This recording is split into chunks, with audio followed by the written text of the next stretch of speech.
Lámpara es a mis pies tu palabra y una luz para mi camino, escribió el salmista, para recordarnos para siempre la promesa y la seguridad de vidas bendecidas, reavivadas, transformadas, cada vez que entramos en contacto con la palabra de Dios. Hoy nos detenemos en el Evangelio según San Lucas, capítulo 9, pero lo hacemos con un espíritu de oración. Padre nuestro que estás en los cielos, te pedimos que nos bendigas al meditar en tu palabra. Lo pedimos y agradecemos en el nombre de Jesús. Amén. El capítulo 9 del libro de Lucas nos introduce el tercer viaje misionero y el envío que Jesús hace de aquellos 12 discípulos a quienes les confió una misión. Habiendo reunido a los 12, Jesús les dio poder, autoridad, versículo 1, para expulsar a todos los demonios, para sanar enfermedades, y entonces los envió a predicar el reino de Dios y a sanar a los enfermos. Les dio el poder, les dio una misión, desde el versículo 13 en adelante les dio una estrategia: no lleven nada por el camino, ni bastón, ni bolsa, ni pan.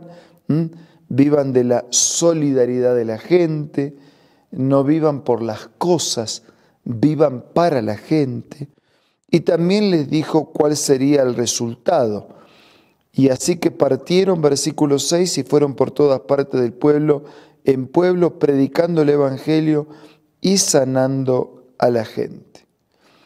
Herodes, cuando escuchó lo que le contaban, quedó perplejo, porque se parece que Juan está predicando de nuevo, pero no puede ser que Juan haya resucitado.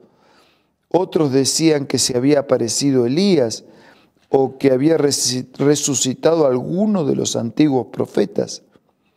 Pero Herodes dijo: a Juan mandé que le cortaran la cabeza, así que no puede ser Juan. Y Herodes tenía muchas ganas de ver a Jesús y recién lo pudo ver en el juicio, ya demasiado tarde, porque no alcanza con tener ganas, hay que tener la intencionalidad. Por eso dice en la última parte del versículo 9, y procuraba verlo, pero no alcanza con procurar. Tenemos que tener la intencionalidad de verlo y encontrarnos con Él. Entonces yo me pregunto, ¿y nosotros tenemos la intención, procuramos o nos encontramos con el Señor? O como Herodes nos vamos a encontrar con Él recién en el juicio. Desde el versículo 10 en adelante nos encontramos con la alimentación de los 5.000. Y esta alimentación de los 5.000 nos contesta una pregunta: si acaso hay que evangelizar a todos. Y Jesús multiplicó y dio de comer a aquellos. Dice que cuando regresaron los apóstoles les relataron a Jesús lo que habían hecho, se los llevó consigo y se retiraron solos a un pueblo llamado Betsaida. Pero la gente se enteró y los siguió, y él les habló del reino de Dios y sanó a los que lo necesitaban. Y los discípulos al atardecer le dijeron: despide a la gente que se vaya a buscar alojamiento y comida en campo y pueblos cercanos, que lleguen a las ciudades. Y Jesús dice, versículo 13, y denle ustedes de comer. Nosotros tenemos 5 panes, 2 peces. A menos que vayamos a comprar comida, no hay cómo darle de comer. Hay por lo menos 5.000 hombres, así que la multitud era más todavía. Jesús dijo que se sienten en grupos como de 50. Así lo hicieron. Entonces tomó los 5 panes, los 2 pescados, miró al cielo, los bendijo, los partió, le dio a los discípulos para que lo repartieran. Todos comieron hasta quedar satisfechos, y de los pedazos que sobraron se recogieron 12 canastas. ¿A cuántos hay que dar de comer? A todos. ¿El pan hay que distribuirlo a cuántos? a todos. Nuestras fuerzas pueden ser escasísimas. Pon tu poco en las manos del Señor y Él hace el milagro. Desde el versículo 18 en adelante nos encontramos con la confesión de Pedro. Un día cuando Jesús estaba orando, los discípulos le preguntaron, ¿qué dice la gente que soy yo? Una pregunta sobre la identidad. Y bueno, unos dicen Juan el Bautista, Elías, un antiguo profeta. Eso dice la gente. ¿Y ustedes? ¿Qué dicen? ¿Quién soy yo? Y Pedro contestó, el Cristo de Dios. Y Jesús les ordenó terminantemente que no dijeran esto a nadie. Y Él les dijo, el Hijo del Hombre tiene que sufrir muchas cosas, ser rechazado por los ancianos, los jefes de los sacerdotes, los maestros. Es necesario que lo maten y que resucite al tercer día. Jesús estaba anunciando su muerte, es aquellos todavía no creían. Y ahora estaba por poner delante de ellos el precio del discipulado. Si alguien quiere ser mi discípulo, que se niegue a sí mismo, que lleve su cruz, que me siga, porque el que quiera salvar su vida la perderá, pero el que la pierda por mi causa la salvará. ¿De qué le sirve a uno ganar el mundo entero si se pierde o se destruye a sí mismo? Si alguien se avergüenza de mí y de mis palabras, el Hijo del Hombre se avergonzará de él cuando venga en su gloria y en la gloria del Padre y de los santos ángeles.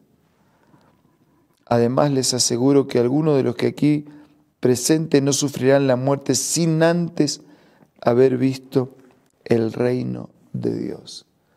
Seguir al Señor, siempre hay un precio para pagar, pero la recompensa y el resultado es mucho más que el precio pagado. Verán el reino de Dios. Versículo 28 en adelante aparece la transfiguración. Jesús fue al monte y así como lo contó, lo hemos visto en el otro evangelio, aparece también aquí en Lucas, acompañado de Pedro, de Juan y de Jacob, subió una montaña a orar. Mientras oraba, su rostro se transformó, su ropa se tornó blanca, radiante. Aparecieron dos personajes, Moisés, Elías, que conversaban con Jesús. Pedro y sus compañeros estaban reunidos de sueño. Cuando se despabilaron, vieron su gloria y a los dos personajes que estaban con él. Y mientras se apartaban de Jesús, Pedro, sin saber lo que estaba diciendo, propuso, Maestro, podemos levantar aquí 3 albergues, 3 casas, una para ti, otro para Moisés y otro para Elías. Estaba hablando todavía cuando apareció una nube que los envolvió, de modo que se asustaron y se escuchó una voz de la nube que decía, este es mi Hijo, escúchenlo. Después de oír la voz, Jesús quedó solo y los discípulos guardaron esto en secreto y por algún tiempo a nadie contaron nada de lo que habían visto. Jesús estaba mostrando su gloria en la presencia de Elías y en la presencia de Moisés. Moisés había muerto pero había resucitado y Elías, sin morir, estaba en el cielo junto con Moisés, los dos, y lo acompañaron en ese momento de glorificación, preparándolo para su muerte. Y aquellos discípulos a los que el Señor había hablado del costo del discipulado eran también los que habían de pasar por martirios. Pedro iba a morir crucificado, Juan y Jacobo iban a morir como mártires. Los 3 dieron su vida por causa del Evangelio. Desde el versículo 37 en adelante, Jesús sana a un muchacho endemoniado. Ese muchacho que los discípulos no pudieron sanar. Y para quien Jesús dijo, ustedes, versículo 41, son una generación incrédula y perversa. ¿Hasta cuándo tendré que estar con ustedes? Le acercaron a aquel muchacho y él lo sanó. Ese Jesús que insiste que iba a ser entregado para morir. Versículo 44, presten mucha atención a lo que les voy a decir. El Hijo del Hombre va a ser entregado en manos de los hombres. Desde versículo 46 en adelante se nos contesta la pregunta, ¿quién va a ser el más importante? ¿Cómo es que aquellos discípulos que estaban tan cerca de Jesús, viendo su humildad, su entrega, su amor, podían discutir quién era el más importante? Surgió entre los discípulos la discusión quién de ellos sería el más importante. Como Jesús sabía bien lo que pensaban, tomó un niño. Versículo 48, el que recibe en mi nombre a este niño, me recibe a mí, el que me recibe a mí, recibe al que me envió. El que es más insignificante entre todos ustedes, este será el más importante. Porque solo cuando reconocemos la absoluta incapacidad, Dios puede actuar. Solo cuando reconocemos nuestra pequeñez, nuestra imposibilidad total, dejamos espacio para la actuación de Dios. Desde versículo 51 en adelante vemos la oposición de los samaritanos y esos discípulos que no habían entendido, que querían que del cielo descienda fuego para consumirlos. Desde versículo 57 en adelante, otra vez el Señor insiste en cuánto cuesta seguirlo. Te seguiré a donde quiera que vayas. Y Jesús dijo, las zorras tienen madriguera, las aves nidos, pero el Hijo del Hombre no tiene dónde reposar la cabeza. A otro le dijo, sígueme, porque tenemos que estar dispuestos a no tener nada, porque siguiendo al Señor lo tenemos todo, aunque no tengamos nada. No, pero primero tengo que enterrar a mis padres. Estaba usando una excusa porque el padre ni siquiera había muerto. La misión es prioridad suprema. Otro afirmó, versículo 61, te seguiré, Señor, pero primero déjame despedirme de mi familia. Jesús respondió, nadie que mire atrás después de poner la mano en el arado es apto para el reino de Dios. En estos últimos pasajes nos encontramos que para seguir al Señor tenemos que estar dispuestos a abandonar todo aquello que nos impide seguirlo. Tenemos que estar dispuestos a ponerlo a Él en primer lugar sin utilizar excusas. Y tenemos que estar dispuestos a perseverar en el camino iniciado. Todo esto hizo el Señor por nosotros. Se jugó, arriesgó, pagó el precio mayor que alguien podría pagar colocando su propia vida para que lo sigamos, para que lo amemos, para que lo aceptemos, lo reconozcamos, nos salvemos, tengamos perdón en el presente y eternidad hacia el futuro. ¿Qué quieres hacer? Dile a Dios en oración lo que queremos hacer.